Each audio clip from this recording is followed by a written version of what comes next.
de um assunto sério que muitas vezes se confunde com uma simples brincadeirinha, né? As mulheres conhecem bem a situação. Sabe aquela piadinha, aquele comentário malicioso que se ouve muito nos ambientes de trabalho?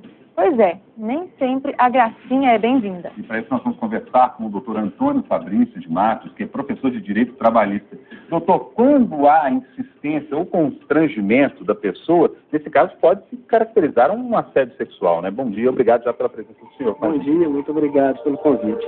O assédio sexual, ele se caracteriza exatamente quando um superior hierárquico, ou seja, um chefe ou o dono de uma empresa, vai até um assediado e oferece favores, ou então ameaça de dispensa.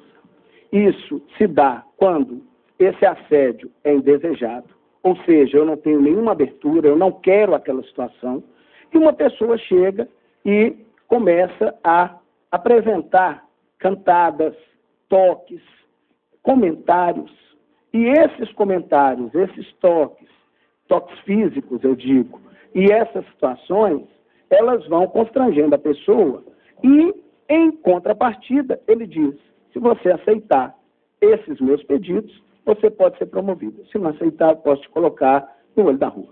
Doutor, dá para diferenciar cantada de assédio sexual? A cantada, ela é uma espécie de assédio sexual. Assédio sexual pode se dar de maneiras explícitas, claras, mas pode se dar também de maneiras sutis. Ele pode se dar de maneira velada, de comentários meio tortos, de comentários, às vezes, dentro de uma fala, de um ambiente de trabalho mais sério mesmo. Então, não é só aquela cantada direta, como outros tipos de abordagem também se caracterizam o assédio sexual. Na experiência que o senhor tem aí, várias pessoas que o senhor já ouviu, quais são os mais comuns? O que costuma acontecer no ambiente de trabalho que acaba de parar na justiça? Por exemplo, na maior parte das vezes, para as mulheres, que geralmente são as maiores vítimas, né? Em regra, as vítimas são as mulheres. Mas existe assédio sexual de mulheres para homens, quando essas ocupam posição de chefia e querem também ter um contato com aquele homem, às vezes ele é casado, não quer ceder. E existe hoje, com a abertura maior sexual, cantada de mulheres para mulheres, de homens para homens. Então, o assédio sexual não é apenas aquele assédio de um homem para a mulher, esse é o assédio sexual clássico, e a maioria dos casos são esses mesmos. Mas existem casos em que a mulher assedia o homem, e que a mulher assedia outra mulher, e que o homem assedia o homem. O mundo é meio machista ainda, né? Às vezes o homem não se considera muito assediado. Tem umas informações interessantes, por exemplo, segundo a Organização Internacional do Trabalho, quase metade das mulheres que trabalham já teve algum problema, já foi assediada, só que só 1% delas, 1% dessas mulheres vai lá denunciar, né? É porque o grande problema é a prova. Acho que isso é a coisa mais importante a ser dita aqui. Acho que programas como esse que demonstram e que esclarecem alguns pontos, porque as vítimas não querem denunciar, muitas vezes, porque elas têm medo de perder emprego, às vezes têm medo de ser considerada ela assediadora, olha, foi você que deu, e aí entra essa questão que você colocou, Natália, do machismo. Olha, a mulher que insinua, ela que deu abertura para o homem fazer isso, muitas vezes pode acontecer, mas eu já disse aqui, que o assédio sexual, ele acontece quando essa abordagem, ela é feita de maneira em que a mulher não aceita, ou o homem não aceita aquele tipo de cantada. Então, como que se dá essa situação? Vai se dar uma forma de que a mulher tem que fazer prova. E aí, era mais difícil. Porque antes, a prova era apenas testemunhal. A única forma de provar o assédio era testemunhal. Mas, às vezes, o assédio acontece na calada, na escura, no quarto, numa sala.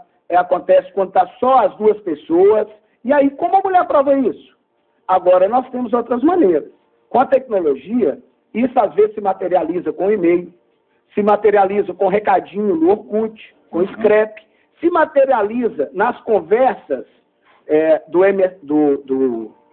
MSN, dessas redes sociais todas. e a pessoa acha que ali ela pode falar tudo, que ela é invisível. E nesse momento a mulher pode estar conseguindo fazer a prova do assédio sexual. Pois é, doutor. Um outro caso que costuma acontecer muito, a gente tem muita reclamação disso, especificamente no caso do homem, é que, por exemplo, fala assim, pois é, mas a minha funcionária lá, fulana, vinha com uma roupa toda apertadinha, entrava na minha sala, se insinuava, o dia que eu fui fazer alguma coisa, o dia que eu fui tentar conversar com ela falou que eu estava assediando, mas ela que veio para o lado dele, teoricamente, né? Isso é uma coisa muito comum. Nós estamos num país extremamente machista, na maioria das vezes, uma sociedade patriarcal que se formou ao longo dos anos, e pode se tentar a defesa nesse sentido. Mas, se fizer a prova do assédio sexual, com cantadas, com materialização dessas abordagens, aí sim nós temos a caracterização do assédio sexual. Tem duas formas de se procurar a justiça. Uma é a forma criminal. Está no Código Penal, no artigo 216, que assédio sexual é crime. E a outra forma de tentar uma reparação é a forma trabalhista, de ir até a Justiça do Trabalho e requerer uma indenização por questão de dano moral pelo tipo de constrangimento. Algumas pessoas até sofrem com isso. Algumas pessoas até têm problemas psicológicos e começam a adoecer mentalmente por causa disso. Tá certo. Doutor, muito obrigado pela sua presença aqui com a gente no Hoje em Dia. Tenha um bom dia. Bom dia, muito obrigado. É isso aí. E olha, bandidos roubaram um homem na porta de um banco, fugiram e depois chamaram a polícia, tentando se passar por vítimas. No grupo de assaltantes havia uma mulher, uma moça bonita, de 20 anos, estudante e moradora de um bairro nobre de Belo Horizonte. Na fuga